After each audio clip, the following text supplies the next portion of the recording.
Your Excellency, the First Lady of the Republic of Kenya, Mama Rachel Ruto, the first family, and all of us who are here today. God is good, and all the time. Do I have anything to say? Your Excellency, today is a great day for this country. It marks the beginning of the economic transformation of the Republic of Kenya. We are here not to say that we have achieved this victory, but to say that this victory was the work of God. Amen. The rocks that were put in our path could not be lifted by a human being. It is all the work of God.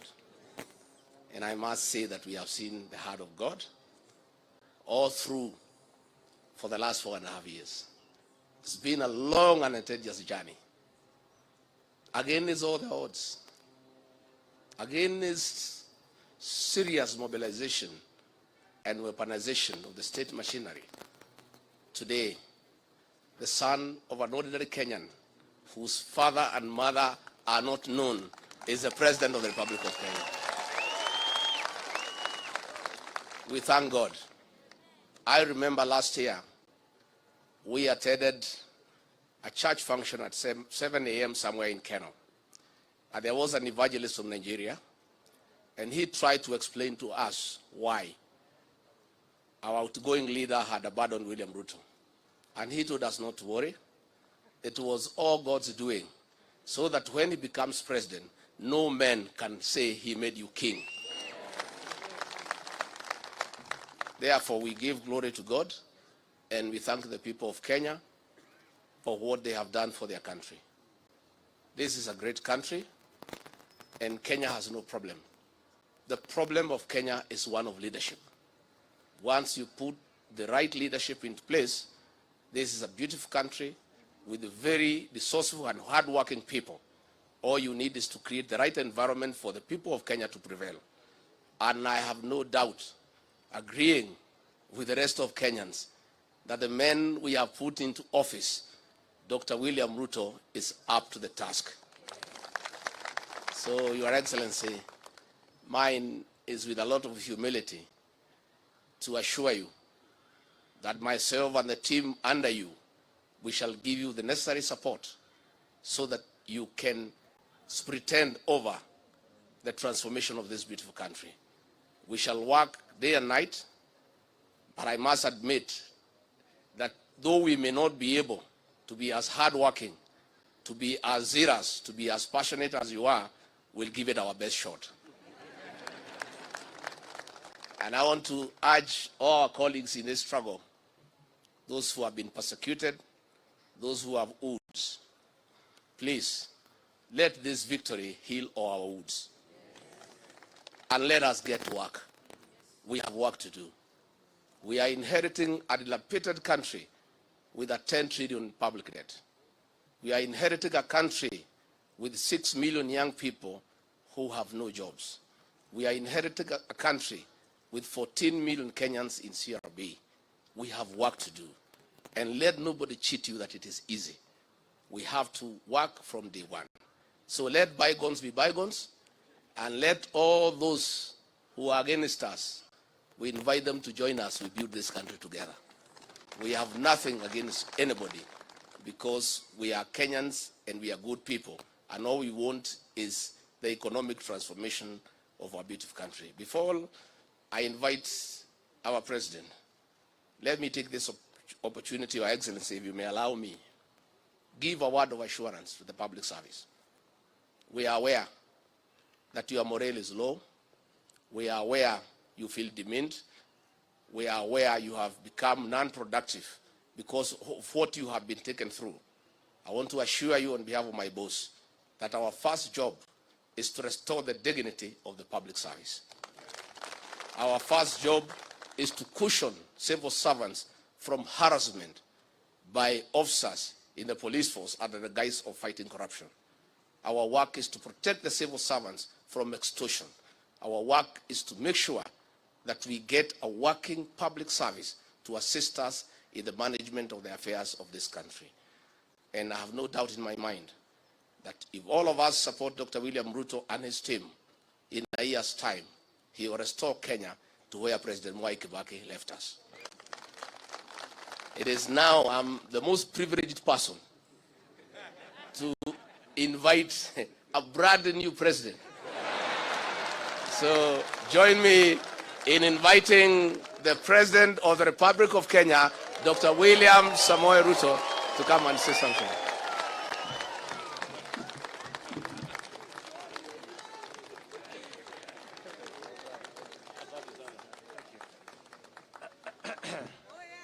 Asanteni sana. Tafadhali tuketi chini.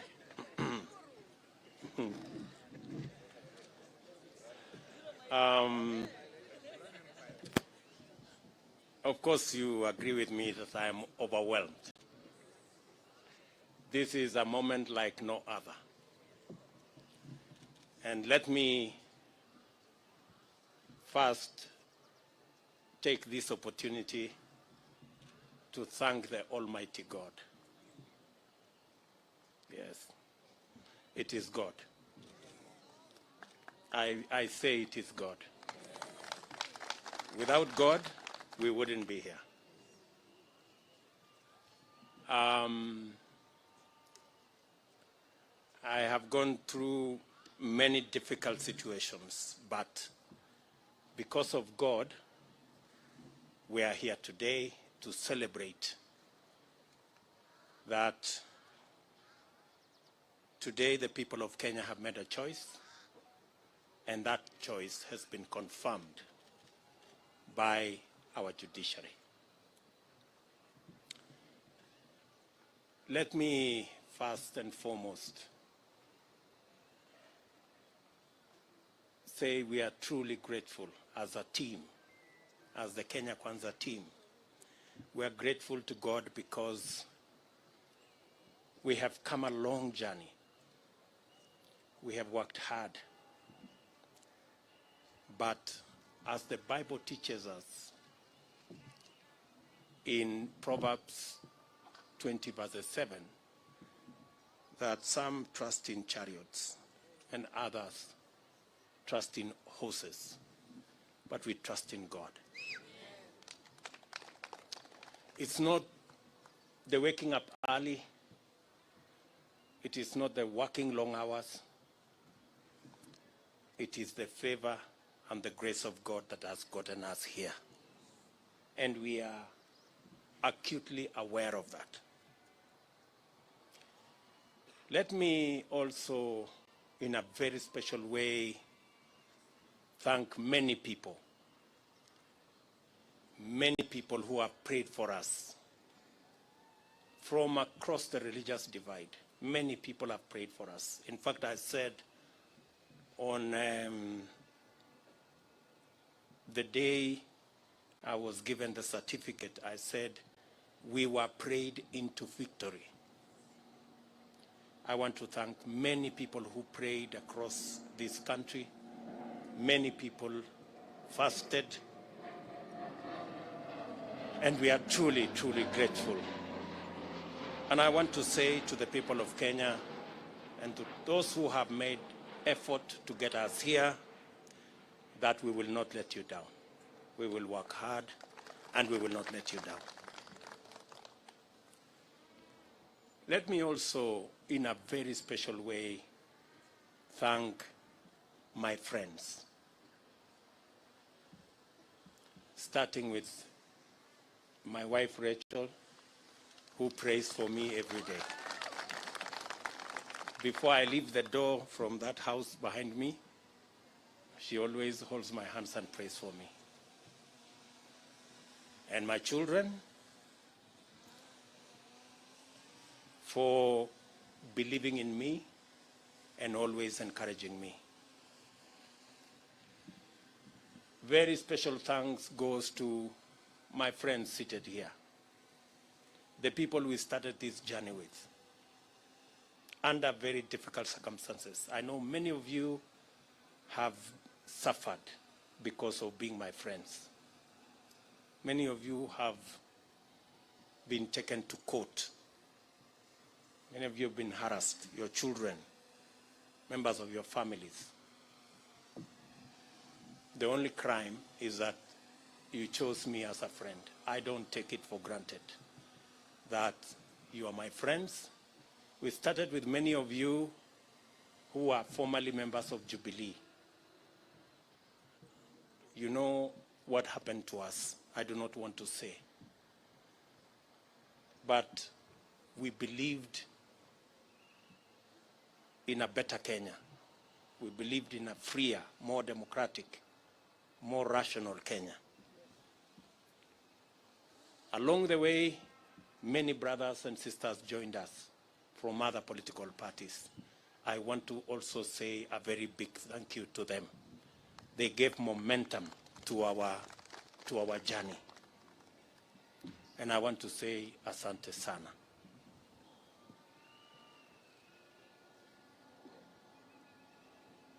Let me also congratulate and recognize and appreciate the people of Kenya who believed in us. They went out of their way. Under very difficult circumstances, they believed in us. They listened to us. You know, the legendary Mamamboga and Boda Boda guys, they are the heroes of our campaign. They defined this election. They were the embodiment of our quest for a better economy for our Kenya, for our country. The millions of Kenyans who believed in us. Today, by voting for me, the millions who woke up early to go and vote, they have not only voted for me, but they have opened doors and gates for their own children in every village, in every neighborhood, knowing very well that their children as well can become leaders. And every child is free to dream, and every child is free to aspire to any office. And working hard, believing in God, they can get wherever they want to go. I think my election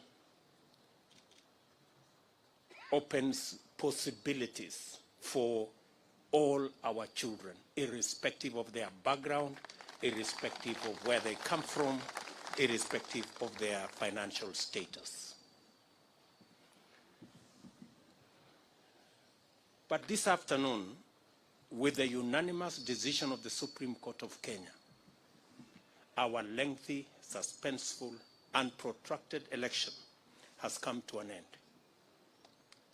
My fellow presidential candidates and I made our respective cases before Kenyans and submitted ourselves to their sovereign decision at the ballot.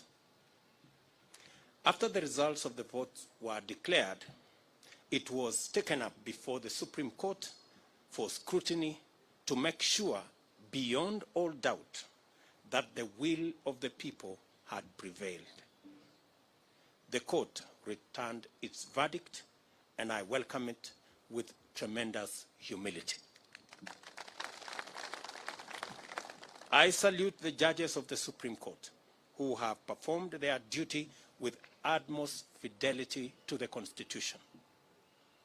They listened to all parties, considered all issues, applied the law, and demonstrated their learning, impartiality, and patriotism. Their professionalism has elevated the stature of the judiciary, enhanced the place of petition process in legitimating election results as the true reflection of the people's decision and afforded the nation an opportunity to reflect. It also afforded the nation an opportunity to debate and to come to terms with the implications of the last general election.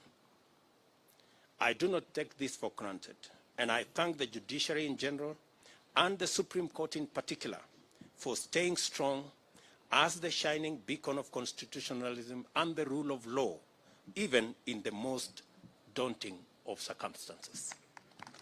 And you know what I mean.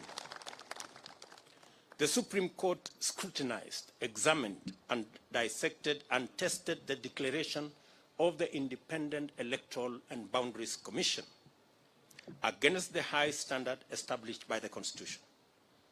The decision vindicated the Commission's effort to go all the way and deliver an election that exceeded public expectation and fully met the constitutional threshold of a secure, transparent, free, fair, and accountable election. The return of a unanimous decision on all the 9 issues confirms the fidelity of the IEBC to both the law and the Constitution. I therefore commend the Commission for their noble achievement at tremendous and regrettable cost to serve the people of Kenya by ensuring that their sovereign will is upheld. As I do that, we are all aware that there are men and women who lost lives in this election when they shouldn't. There was blackmail, threats, intimidation, and all manner of attempts to subvert the will of the people. The IEBC stood firm. The judiciary has vindicated the IEBC. This appreciation takes us to the point of proper appreciation of the just concluded legal process.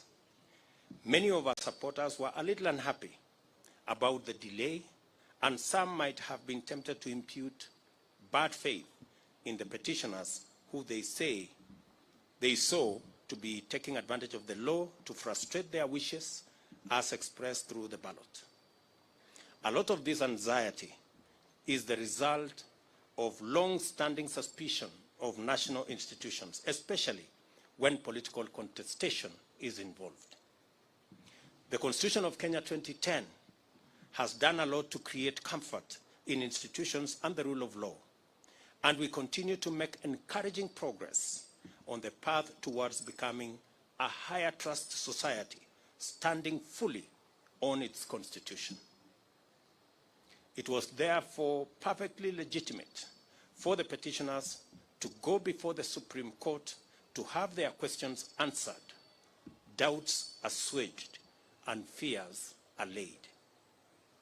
By exercising their constitutional right to take advantage of opportunities to establish the truth, the petitioners tested the result and inscribed upon it the highest stamp of judicial, legal, and constitutional approval. Our electoral and judicial institutions have won, and the Constitution has asserted itself and prevailed. My esteemed competitors now have a credible basis on which to consider the outcome, and we are vindicated by the choice of the people of Kenya. The court's decision completes the loop of institutional stewards of the rule of law, entrench our Constitution, and express the sovereign will of the people who have articulated themselves quite eloquently, directly, and through their constitutional institutions. I congratulate all patriotic Kenyans who presented themselves as presidential candidates. It is not an easy decision, and a national campaign is not a walk in the park at best.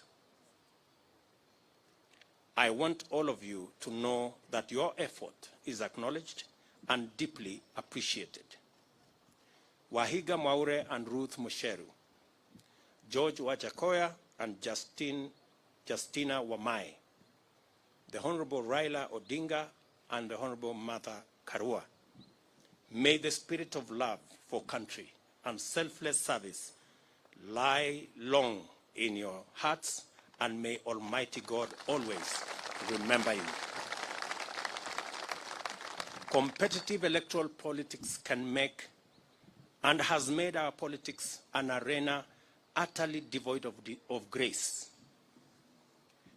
This fills the life of political candidates with loneliness, worry, and exaggerated sense that the stakes are do or die, and elections therefore matters of life and death. It poisons political competition, exterminating the sporting spirit which unites winners and losers by enabling them to access the grace to define their relationship in terms of what they share and not what divides them. Democracy is expected to unite a people, strengthen their society, and improve their institutions, and must not become an acrimonious, fearful, and desperate enterprise. We offered alternative visions and missions and submitted to the sovereign decision of the citizens of Kenya. We are only competitors, not enemies. We vied to unite and strengthen Kenya, not to divide and weaken it. I therefore consider all of my competitors to be my worthy compatriots. Kenyans are united in the quest for a better society that is kinder to its children, gentler on the vulnerable, respectful of their rights, and committed to serving them. Those who voted for me, as well as those who voted for my competitors, want the same thing for themselves and for their children. I honor this aspiration, and I am committed to do and to rise up early, work hard all day, every day, so that we can realize it together. My deputy and I and the Kenya Kwanza team pledge to make Kenya a country of everybody and everyone. My administration shall do justice to all, regardless of their social status, religion, ethnicity, gender, whether they voted at all or whom they voted for. I therefore extend a hand of brotherhood to all my competitors and to all their supporters. We are not enemies, we are Kenyans.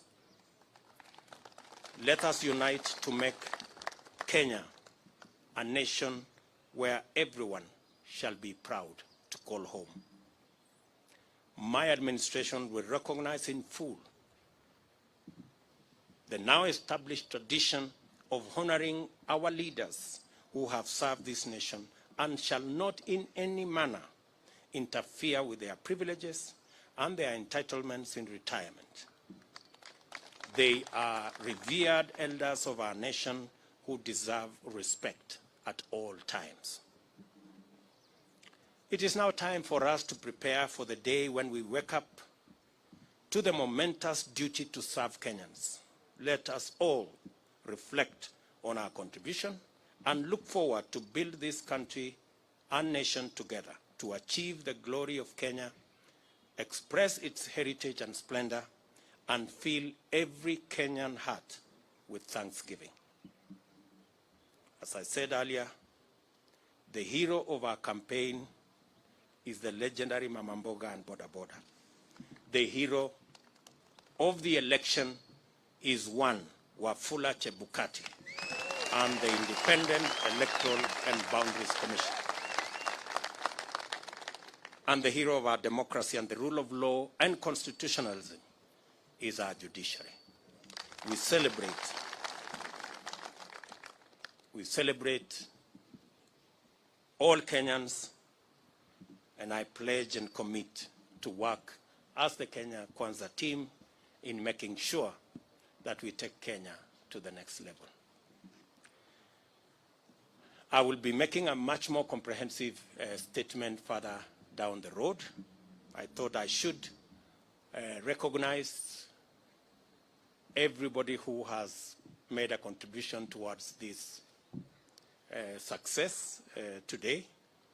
As I said, it's not about me and my good brother Gachagua and the leaders who are here. It's about all millions of Kenyans who have made a contribution to us getting where we have. I will shortly be putting a call to my good friend, President Uhuru Kenyatta.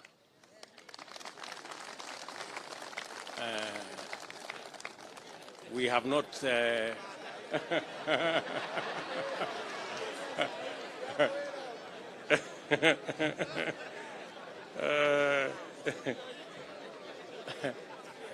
we have not I haven't talked to him in months. But shortly I will be putting a call to him so that we can have a conversation on the process of transition.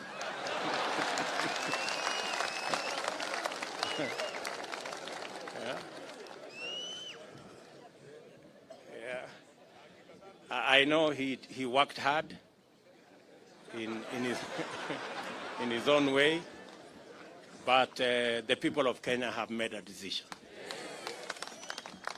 And we have absolutely no issue with the democratic choices of any Kenyan. You remember I said earlier, when I chose to support Uhuru Kenyatta, I did not give him conditions that he must support me. I have made that very clear. So I take no offense at all that he decided to choose and support somebody else. And therefore, we will remain friends as we have been in the context of where we are. And, and we look forward to building on the foundation that's already there in the many issues that I worked with him, and be able to take Kenya to the next level in the many things that we would have wanted to do that we did not do. We are a very responsible people. Government is a continuous enterprise, and we will complete all the projects that have not been completed, as we have said, and we will build on that foundation the programs that we have committed to the people of Kenya, and we will hit the ground running because we are aware of what we need to do. I will also be putting a call to my worthy competitors, beginning with Raila Odinga, my worthy competitor,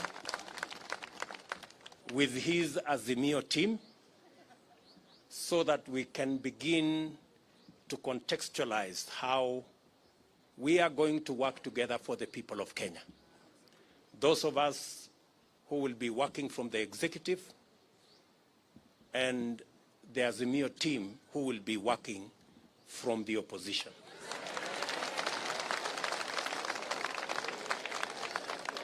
And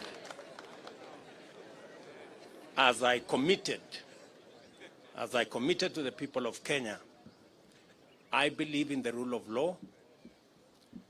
I do not believe in the handshake stories.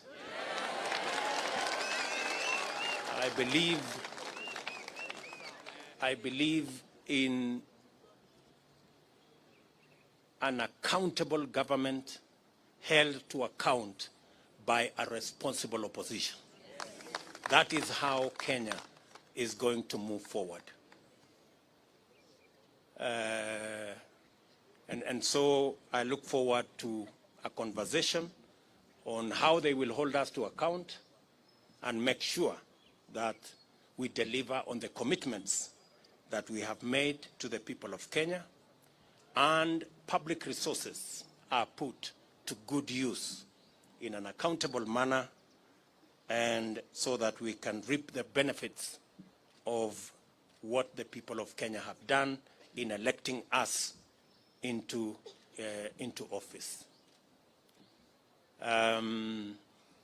We will then be working with all the other people as we get down to doing what we committed to the people of Kenya that we do. I know there is huge expectation. Many people are texting me and asking, when is the Hustler Fund going to be launched?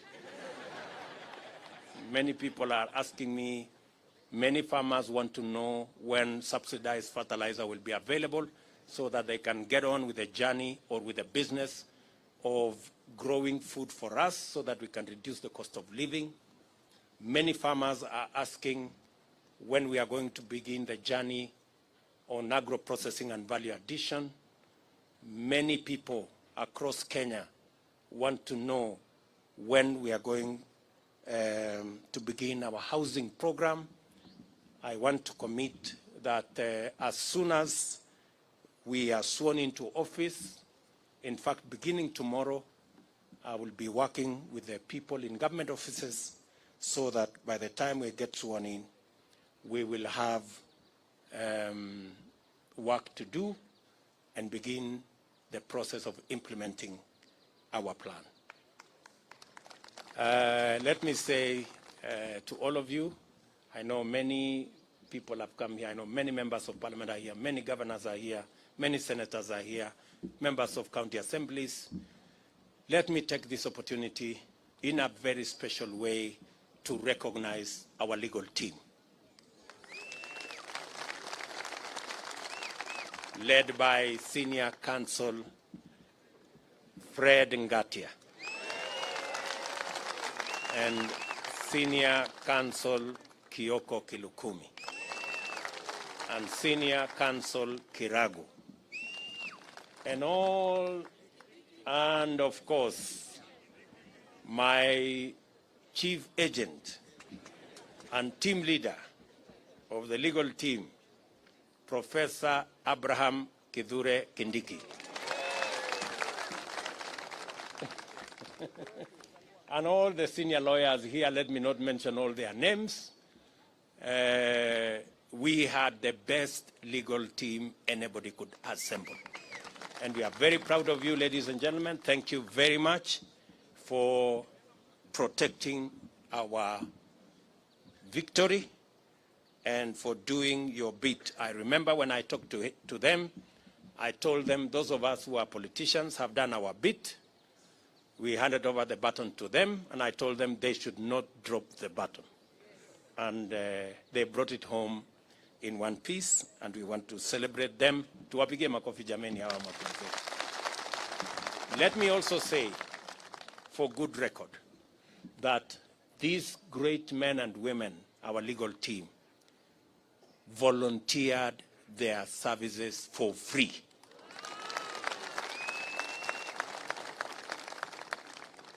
It is amazing that they said this is a patriotic duty they are doing for their country.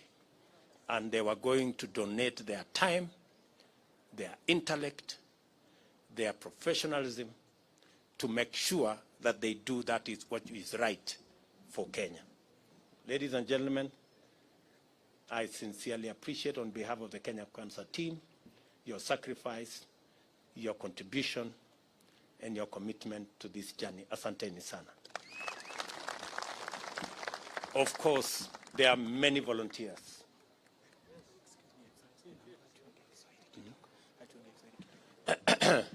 There are many volunteers who came across. There are many people who supported us in many ways. There are many people who contributed merchandise. Many people contributed resources of all types, merchandise, airtime, equipment, transport, and it was just amazing. We ran a campaign. Many people believed that I was very organized. But I want to tell you, it was not me. Everybody made a contribution. That's why the whole thing looked seamless. We didn't have to push nobody to do nothing. Everybody did what they were supposed to do without asking. So I want to say thank you very much to our team. I want to announce that this marks the end of the politics of deceit and the politics of betrayal and the politics of conmanship. It is the end. We want the politics of the Kenya of the future. Every leader must be held to account on what they say, and they must match what they say with what they do. I promise you, ladies and gentlemen, that with the opportunity God has given us, we want to have a country based on the rule of law. As my deputy has said, the criminal justice system will be reserved for fighting criminals and criminality and making sure that public resources are protected and criminals are brought to book. The criminal justice system will never be used again for political reasons.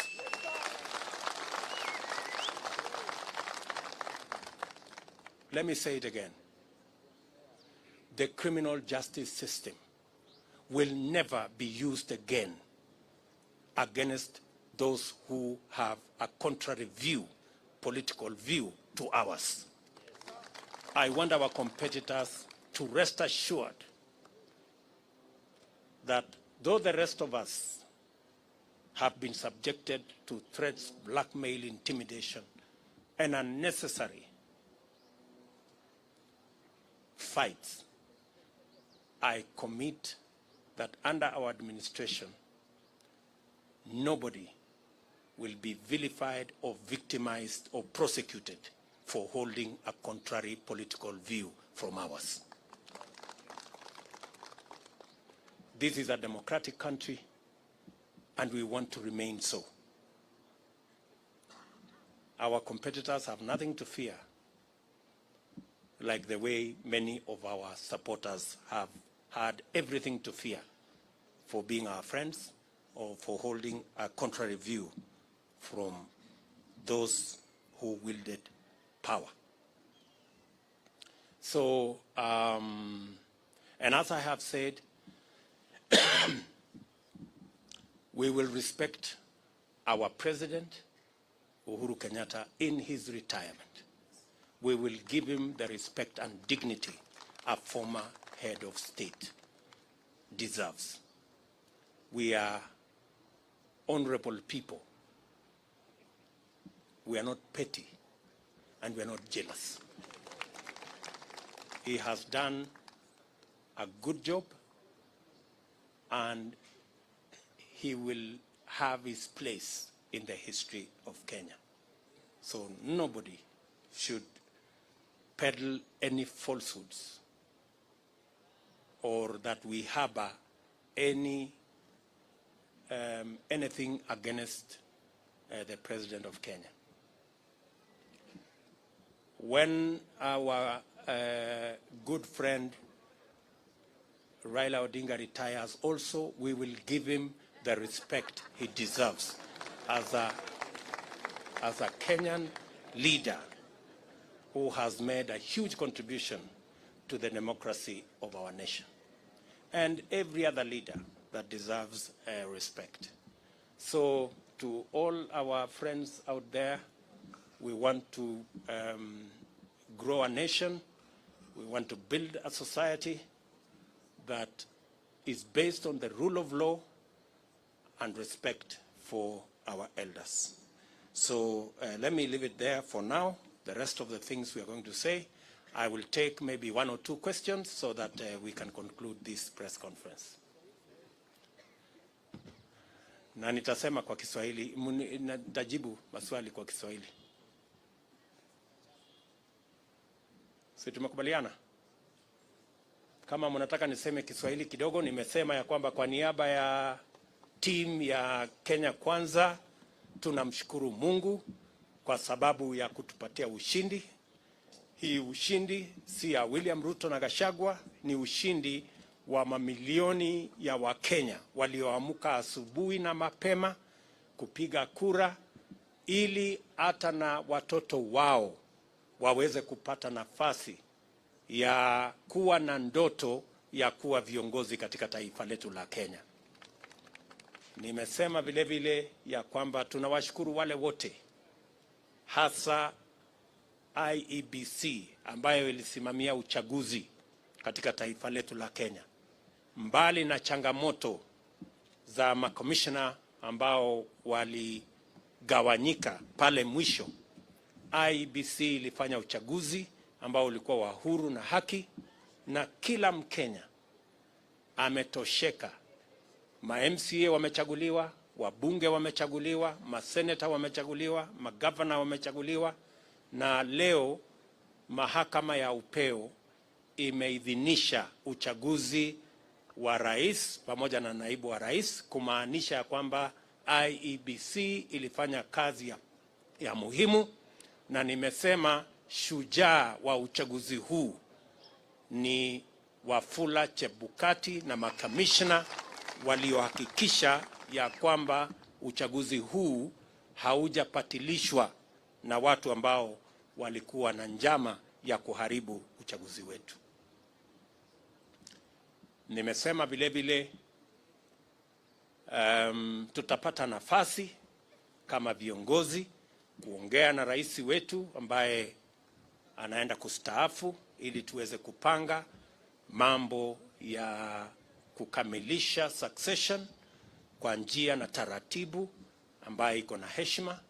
Na nimesema vile vile kama vile tuko na desturi kama taifa, viongozi wetu wote wale ambao ni elders wa taifa letu, viongozi wanaostaafu kama rais, watapata heshima na watapata haki yao katika mahali pa heshima katika taifa letu la Kenya, na hakuna wasiwasi yeyote kwa mtu yeyote kwamba kutatokea na jambo lolote. Yale ambayo yamefanyika, Waswahili wanasema yaliyopita si ndwele, tugange yaliyomo na yajayo, na hivyo ndivyo tutakavyofanya. Tumekubali vile vile ya kwamba kamwe criminal justice system katika taifa letu la Kenya haitatumika kuendesha mambo ya siasa katika taifa letu la Kenya. Wanasiasa wote wako na huru wakuwa na msimamo tofauti tofauti ya kisiasa bila ya kujali ya kwamba watashurutishwa, watalazimishwa, watafunguliwa mashtaka yasiyo na maana. Hiyo haitafanyika katika taifa letu pale tukiwa viongozi katika taifa letu la Kenya. Wananchi wengi wameangaishwa, wamesumbuliwa,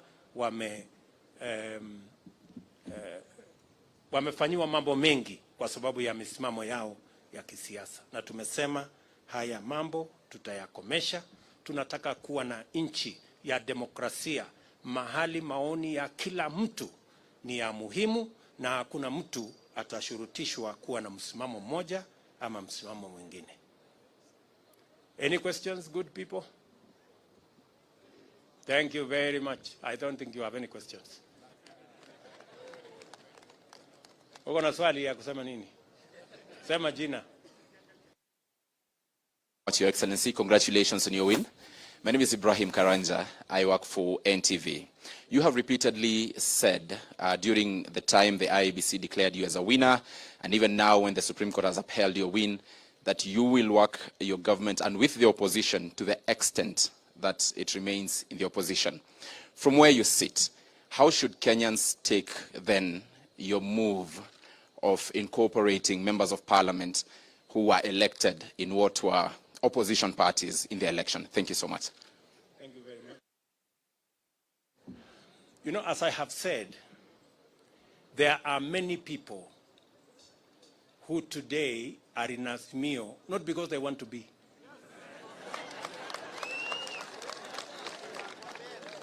We have many people who are forced, blackmailed, threatened into belonging to Azimio. There are many leaders. If many of these leaders, if they tell you their stories, they are horror stories. Many of them were told, if you don't join Azimio, this court case, KRA will be brought on you, and many other threats. And that's why I said the other day, our good brothers, competitors on the other side, they have to really think of how to take their coalition into the future now that they don't have the instruments of blackmail, threats, and intimidation. Because they have built their coalition using force and blackmail. And you know, this is a country, a democratic country, and you cannot force anybody to make political choices they don't want. Imagine even a law was passed that makes people prisoners of a certain coalition. That once you sign a piece of paper here, and they make sure you sign that piece of paper at night when the lights are switched off. And then you are told, once you sign, you cannot leave. You know, that is not a country that we all wanted to belong to. So there will be people who will want to join Kenya Kwanza, and you know, a majority of the people who have decided to come and join Kenya Kwanza actually were people who we were together before. They were just boxed into a corner, threatened, blackmailed, and told they must belong to a different formation. So, because we are a country of free choices, yeah, I want you to know that we will have an opposition in Kenya. There will be no handshake like the one we witnessed before that creates a mongrel of a government where nobody knows where the line is. That one will not happen. But there will be people who will choose because of preference, because, for example, I'm sure maybe you're talking about Ali Roba and his team. Ali Roba and his team are members of Jubilee. We were together. Or Kiraitu Murungi for that matter. These are people we were together. They were just told, you must be here, otherwise X, Y, and Z will happen. Now that we are breathing fresh air and freedom has arrived, they are now, they can now make the choices. Thank you very much. Any other question? Yes, my good friend.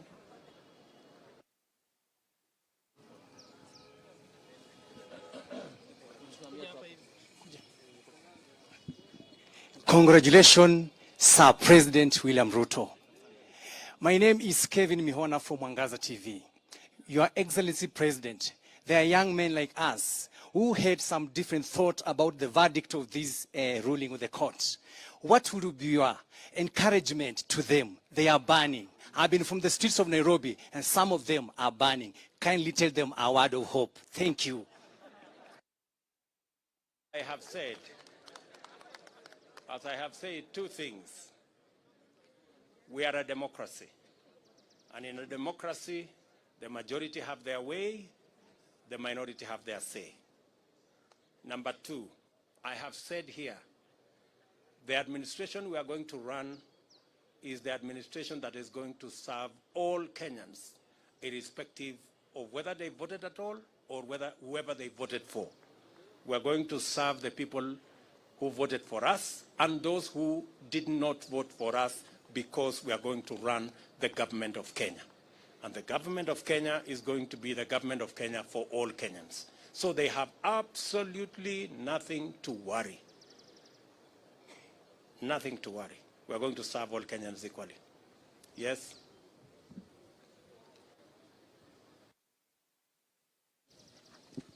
Mr. President, congratulations. My dream was to be a professional footballer, but I had to kill that dream. What's your plan now that you're in power in terms of stadiums and making sure the football in this country works? Because There are so many dreams out there have been killed because of individual selfish reasons. What's your plan on that one? People of Kenya have made my dream a citizen from nowhere come true. As I have told you, I will work hard. You have read our manifesto on matters to do with sports, and we will work hard to deliver on our commitment so that people like yourself and many more who have dreams and their dreams stagnated or died because there was no opportunity, that we create that opportunity so that people like yourself or even other people who have aspirations like yours can also attain or make their dreams come true. That's how. That's how. Yes, one last question. Yes, give yes. We understand that from the Constitution, Chapter 9, Article 141, the President shall be sworn in the first Tuesday after 7 days. What is this one thing that you will promise Kenyans that you will deliver within the first 100 days once you assume office? Njenga, Wambui. And how is Inoro, by the way?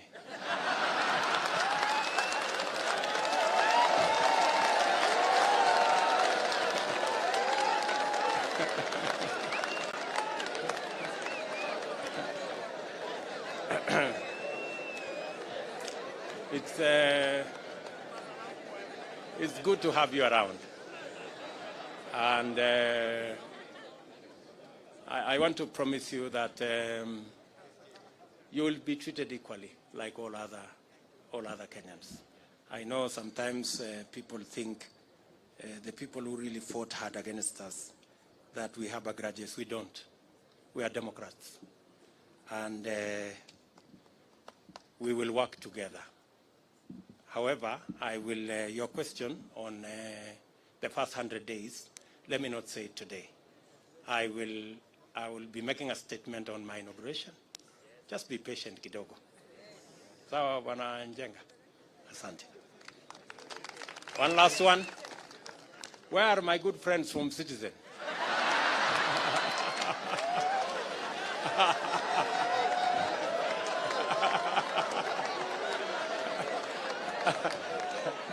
No, it was.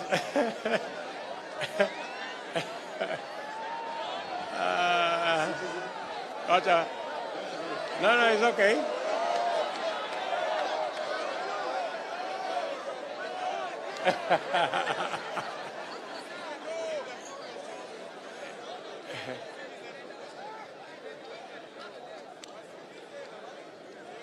Yes. Congratulations on your win, Mr. President. Thank you. My name is Brenda Wanga from Citizen TV.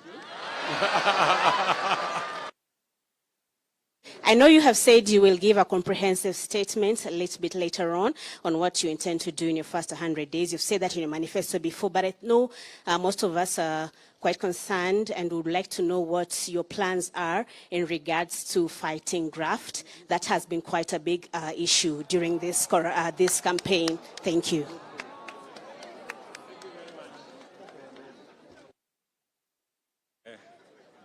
I think it's a fair question. And how is my good friend Leto, by the way?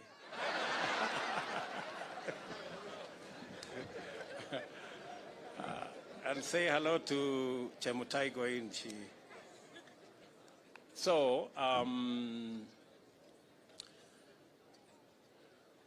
as I have said, I am going to make a comprehensive statement.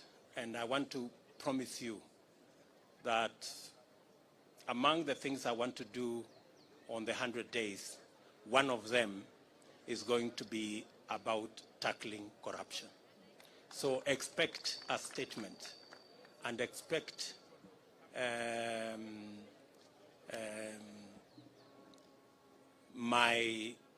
are two things that I said in the manifesto. Number one is the Judiciary Fund. And number two is to have an accounting officer for the police and the entire criminal justice system, so that they will never depend again on resources from the office of the president. They will have their own independent budget and an accounting officer, so that they can go after anybody that is involved in graft or in wastage or in theft without getting permission from the office of the president. We will treat those institutions as the Constitution expects us, as independent institutions. But I'm going to make a statement about on that, or as among the things that will be in my 100 days to do list. Sawa. Very good. Otherwise, I think we can leave it there for today. Mimi nataka niwaambie asante sana for coming. All the good friends from the media, thank you very much. We're going to be sharing information with you as often as we can. And I am just requesting that let's put the campaign behind us and let us look into the future together. We may all have supported different candidates, but the people of Kenya have made a choice. Sindio? Sasa tujipange tu kwenda mbele pamoja. Bas, asanteni sana na watakia baraka ya Mungu. Thank you.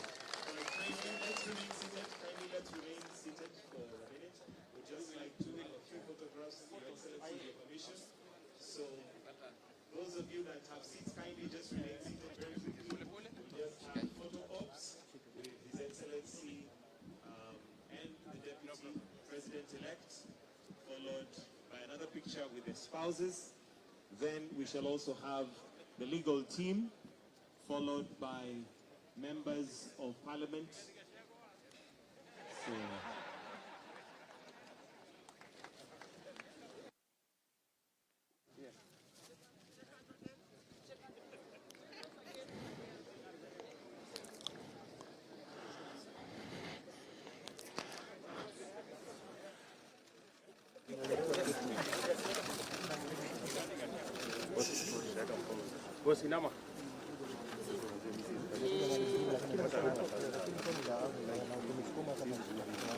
His Excellency the President-elect, the First Lady, the Deputy President-elect, the spouse to the Deputy President.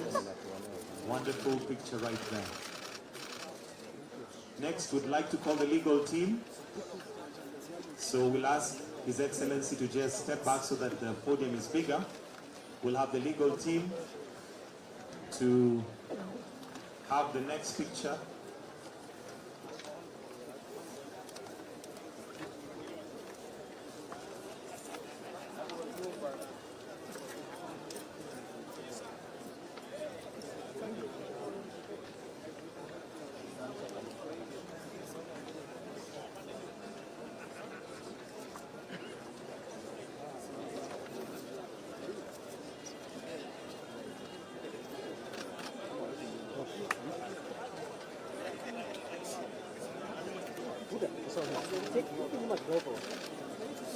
Sarafina.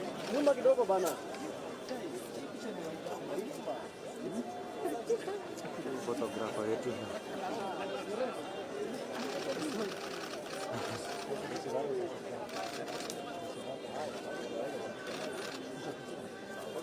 After this, we're going to